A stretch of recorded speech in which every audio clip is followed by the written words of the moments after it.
ये सवाल का जवाब वो आसानी से तो कैसे देंगे, वो कुछ ना कुछ ऐसा सवाल करते कि सामने वाले को जवाब अपने आप मिल जाता। तो उन्होंने कुछ नहीं किया, एक कीमती हीरा अपनी जेब से निकाला और उस व्यक्ति के हाथ में रख दिया और कहा कि ये कीमती पत्थर है, ये पत्थर तो एक काम कर, इसका मार्केट में रेट पूछ कर आ, लेकिन अलग अलग वर्ग के लोगों से इसका रेट पूछना, इसको बेचना मत, बस इसका मूल्य पूछ कर आना। तो तुरंत भग जाता है और सबसे पहले जाता है आलू वाले के पास। उसको पूछता है कि भाई ये पत्थर है, ये अगर मैं बेचना चाहूं तो तुम मुझे इसके बदले क्या दोगे? तो कहता है अरे ये पत्थर एक काम करो, मैं तुमको एक बोरा ये जो मेरा ये है पटेटोज, ये मैं तुम्हें दे दूंगा, आलू। तो कहता है कि अच्छा एक ही बोरा आलू आएगा इतने खूबसूरत पत्थर के लिए? तो कहता है ठीक है, वहां से चला जाता है। उसके बाद वो आगे बढ़ता है और वहां पर एक दुकान है, वहां पर जो चांदी वगैरह मिलता है वहां जाता है और उसको पूछता है कि भाई ये पत्थर अगर मैं आपको दे दूं तो आप इसके बदले मुझे क्या दोगे? बोले ये पत्थर, इसके बदले मैं तुमको है ना वो जो चांदी का टुकड़ा होता है ना वो इसके रिटर्न में तुम्हें दे दूंगा, कुछ 10,000 रुपए भी मैं तुमको दे सकता हूँ इसके लिए, तो तुम ये मुझे दे दो। तो कहता है कि नहीं नहीं।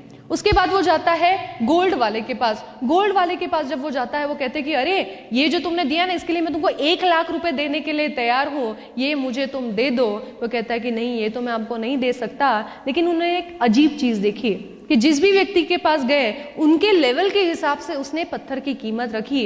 अब वो आखिरकार जाते हैं एक ज्वेलर के पास जो हीरे को तराशने का काम करता था, और जब वो हीरे को तराशने का काम करता है उसके सामने ये पत्थर आता है। वो कहता है कि इसकी कीमत कोई नहीं दे सकता, अगर मैं अपनी पूरी धन दौलत भी बेच दूं, ये तो अनमोल है, इसकी कीमत कोई भी नहीं चुका सकता। और ये सुनने के बाद वो शिष्य समझ जाता है और घर पर आता है, वापस लॉर्ड बुद्धा के पास आता है और उनके सामने बताता है कि ये सारे लोगों ने ऐसे ऐसे जवाब मुझे दिए हैं, तो इंसान की कीमत क्या है ये पत्थर से मैं कैसे जान पाया हूं?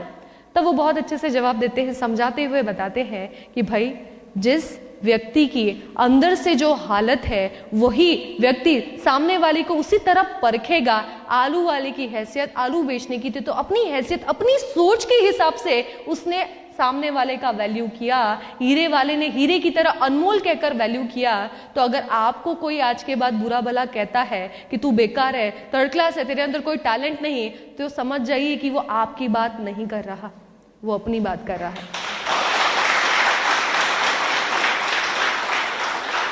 तो जब ये सत्य का ज्ञान हो गया तो आज के बाद अगर कोई आपको बुरा भला कहे या आपके टैलेंट की परवाह ना करे या आपको समझ ना सकता हो, तो ये सत्य को समझ जाइए कि भाई वो अपने हिसाब से मुझे तोल रहा है, उसमें आपको दुखी होने की जरूरत नहीं, बिकॉज आज आपको एक सत्य का ज्ञान हो गया है।